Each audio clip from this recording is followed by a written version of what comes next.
ലോക പരിസ്ഥിതി ദിനത്തിൽ മാതൃകാപരമായ പ്രവർത്തനങ്ങളിലൂടെ ശ്രദ്ധേയനാവുകയാണ് കോതമംഗലം കോട്ടപ്പടി സ്വദേശി അഡ്വക്കേറ്റ് ജെയ് പി ജേക്കബ്. സ്വന്തം വീടിനോട് ചേർന്നുള്ള 2 ഏക്കറോളം ഭൂമി കൃഷിക്കോ വാണിജ്യ ആവശ്യങ്ങൾക്കോ ഉപയോഗിക്കാതെ വർഷങ്ങളുടെ പരിശ്രമത്തിലൂടെ സമൃദ്ധമായ ഒരു ചെറുവനമാക്കി മാറ്റിയിരിക്കുകയാണ് ഇദ്ദേഹം. തന്റെ വീടിനോട് ചേർന്നുള്ള 2 ഏക്കറോളം ഭൂമി നൂറുകണക്കിന് വൃക്ഷത്തൈകൾ നട്ടുപിടിപ്പിച്ച് ജൈവ വൈവിധ്യത്തിന്റെ അഭയകേന്ദ്രമാക്കി മാറ്റിയിരിക്കുകയാണ് അഡ്വക്കേറ്റ് ജെയ് പി ജേക്കബ്. ഈ പ്രദേശം ഇന്ന് വിവിധയിനം പക്ഷികളുടെയും ചെറുജീവികളുടെയും ആവാസ കേന്ദ്രമായി മാറിയിരിക്കുകയാണ്. പ്രകൃതിയോട് ഇണങ്ങി ജീവിക്കാനുള്ള സന്ദേശമാണ് ഈ പ്രവർത്തനത്തിലൂടെ അഡ്വക്കേറ്റ് ജെയ് പി ജേക്കബ് സമൂഹത്തിന് നൽകുന്നത്. വനവൽക്കരിച്ച ഈ പ്രദേശം ചൂട് കുറയ്ക്കുന്നതിനും ഭൂഗർഭ ജലസംഭരണം വർദ്ധിപ്പിക്കുന്നതിനും പരിസ്ഥിതി സന്തുലിതാവസ്ഥ നിലനിർത്തുന്നതിനും ഏറെ സഹായകരമാണ്.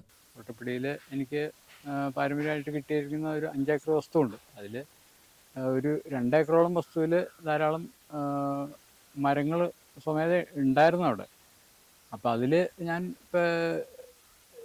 എനിക്ക് കൂടുതൽ മരങ്ങൾ വെച്ച് പിടിപ്പിക്കണമെന്നുണ്ട്. എനിക്ക് വനത്തിന് എനിക്ക് കുറച്ച് പരിസ്ഥിതി സ്നേഹം ഉള്ള കൂട്ടത്തിലാണ്. അപ്പോൾ എനിക്ക് ഇതിലിപ്പോൾ ധാരാളം കാപ്പിയുടെ തൈകൾ അങ്ങനെയൊക്കെ വന്നിട്ടുണ്ട്. അത് പൂർണ്ണമായിട്ട് ഒഴിവാക്കി ഒരു എവർഗ്രീൻ ഫോറസ്റ്റിൽ ഉണ്ടാകുന്ന മരങ്ങളെല്ലാം ഇവിടെ ഉണ്ടാക്കിയെടുക്കണം, നട്ടുപിടിപ്പിക്കണം എന്നുള്ളതാണ് എൻ്റെ ഒരു ആഗ്രഹം. നഗരവൽക്കരണവും വനനശീകരണവും വർദ്ധിച്ചുവരുന്ന സാഹചര്യത്തിൽ പ്രകൃതി സംരക്ഷണത്തിൽ വ്യക്തികൾക്കും വലിയ പങ്ക് വഹിക്കാനാകുമെന്ന് സ്വന്തം ജീവിതത്തിലൂടെ തെളിയിക്കുകയാണ് advocate Jay P Jacob. News desk KCV news.